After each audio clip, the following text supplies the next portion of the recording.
Assalamualaikum warahmatullahi wabarakatuh. Jumpa lagi dengan saya Kakak Hilma Fatmala Sandi di Pintar Kimia Channel. Di video sebelumnya Kakak sudah membahas tentang pengertian sifat koligatif. Di video ini Kakak akan membahas dan melanjutkan tentang perbedaan sifat koligatif antara larutan elektrolit dan larutan non-elektrolit. Oke, sekarang kita bahas ya. Untuk sifat koligatif larutan non-elektrolit, teman-teman tahu ya larutan non-elektrolit itu apa? Larutan non-elektrolit itu merupakan larutan yang tidak bisa terionisasi atau tidak bisa diubah menjadi ion positif dan ion negatif.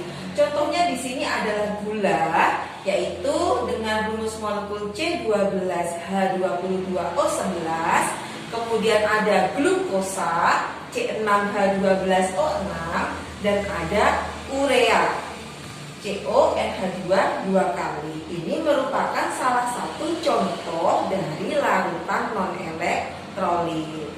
Untuk larutan non-elektrolit itu memiliki sifat koligatif juga, yaitu sifat koligatif pada penurunan tekanan uap, kenaikan titik didih, penurunan titik beku, dan tekanan osmosis. Jadi untuk larutan non-elektrolit itu juga memiliki sifat koligatif. Nah, untuk rumus-rumusnya teman-teman harus paham ya di sini ya.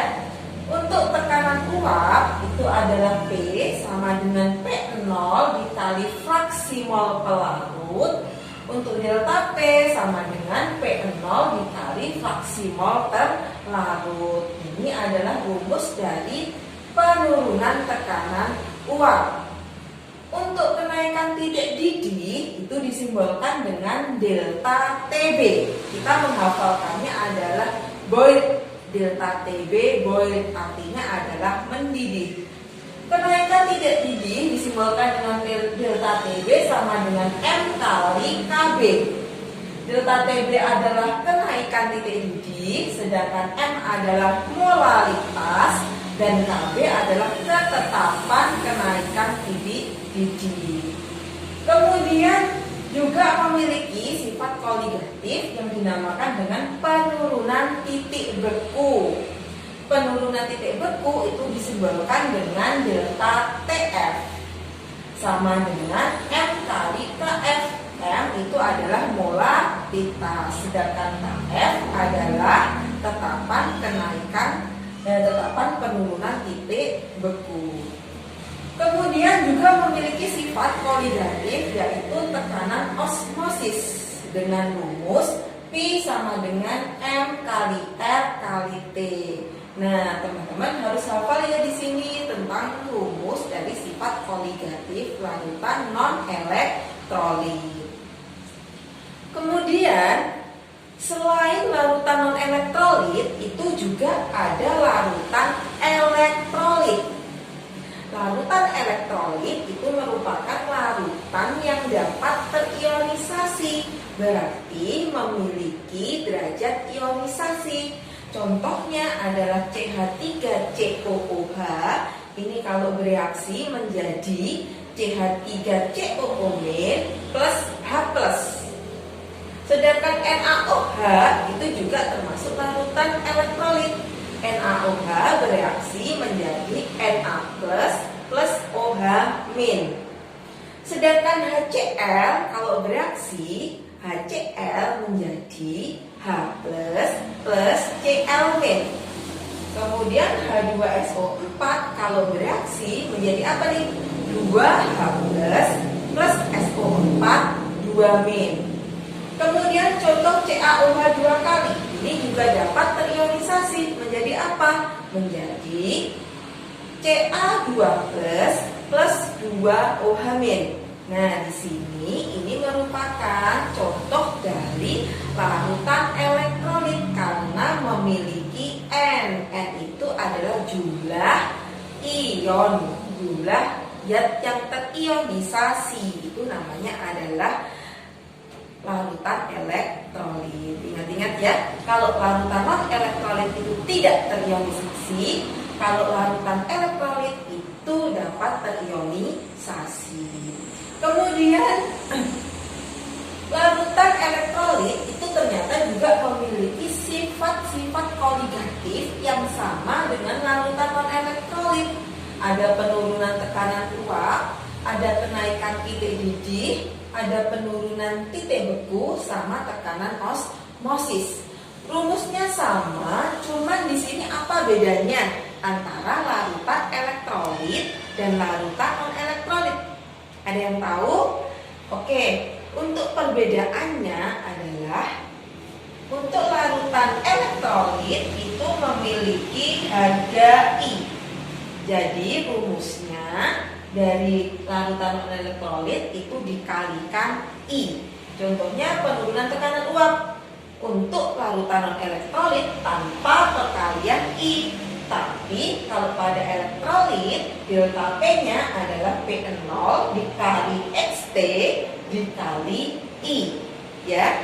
Untuk P sama dengan P0 dikali XP dikali I. Delta TB juga gitu. Delta TB sama dengan M kali KB kali I.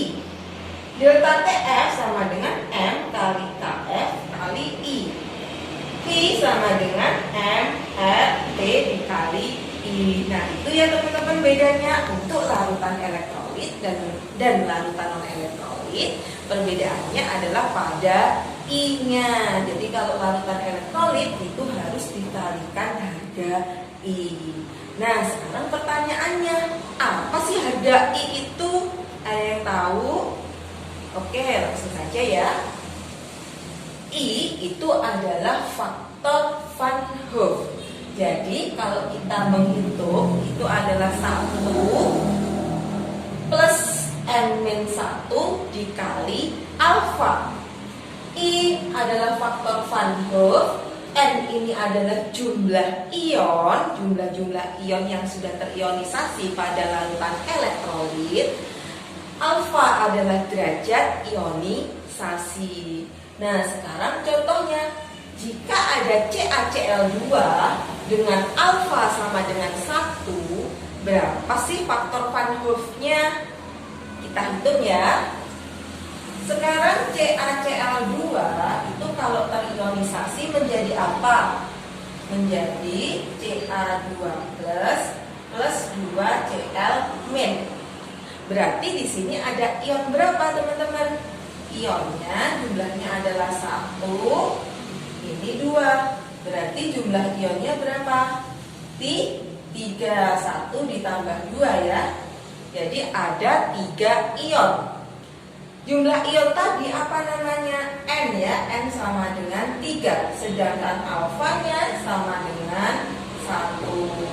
Teman-teman tahu ya, derajat ionisasi itu adalah simbol dari alfa. Kalau elektrolit kuat itu derajat ionisasinya sama dengan 1. Kemudian mencari I adalah I sama dengan 1 plus N-1 dikali alfa. 1 plus N-nya berapa di sini? N-nya adalah 3. Berarti 3 dikurangi 1, alfanya adalah 1. Nah, berarti 1 ditambah 3 kurangi 1, 2 dikali 1. Berarti 1 ditambah 2, 3 ya. Jadi, untuk larutan elektrolit CaCl2 nanti kalau kita mencari delta P, delta TB, delta TF maupun P itu harus dikalikan dengan I sama dengan 3.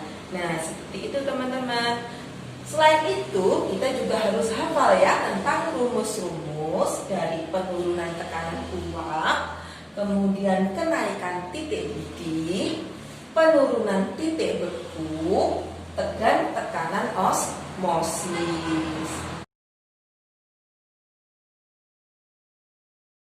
Baik teman-teman, inilah perbedaan dari sifat koligatif larutan elektrolit dan larutan non-elektrolit. Untuk lebih lengkapnya, teman-teman bisa mengetahui apa itu P, delta P, dan keterangan rumus-rumusnya, teman-teman dapat simak video berikut ini.